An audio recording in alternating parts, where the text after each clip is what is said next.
បានយល់បានស្គាល់ពាំងត្រាទាំងដីខេមរាមាតុភូមិនៃខ្ញុំព្រៃព្រឹកគិរីទីឋានឧត្តមជ្រោះជ្រលងភ្នំប្រាសាទសេឡាបឹងបួទន្លេសាគរធំធេង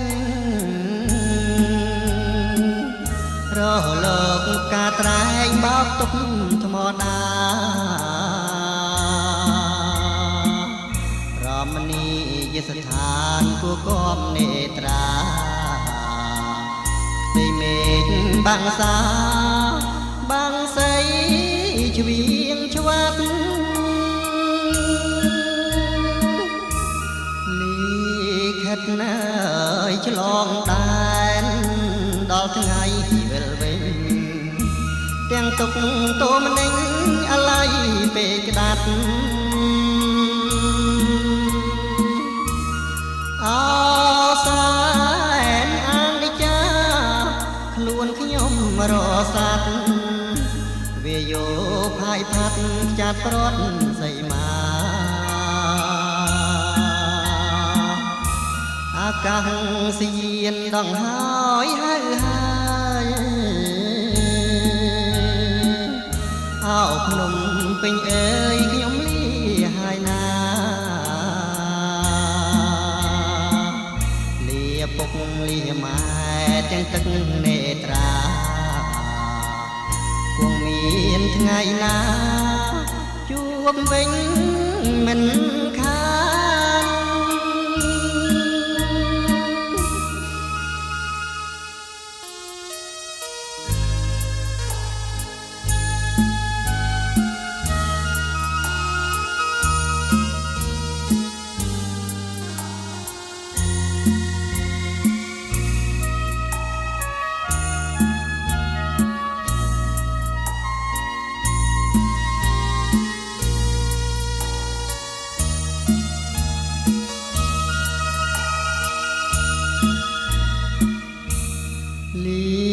ខិតណាយឆ្លងដែនដល់ថ្ងៃវិលវិញទាំងទុកតូមនឹងអាឡ័យពេកក្តាត់អោសែនអនិច្ចាខ្លួនខ្ញុំរសាត់វាយោផាយផាត់ចាត់ប្រត់សីមាអាកាស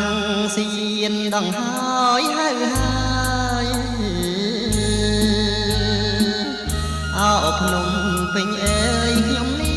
ហើយណាលាពុកលាម៉ែទាំងទឹកនេត្រាគង់មានថ្ងៃណាជួបវិញមិន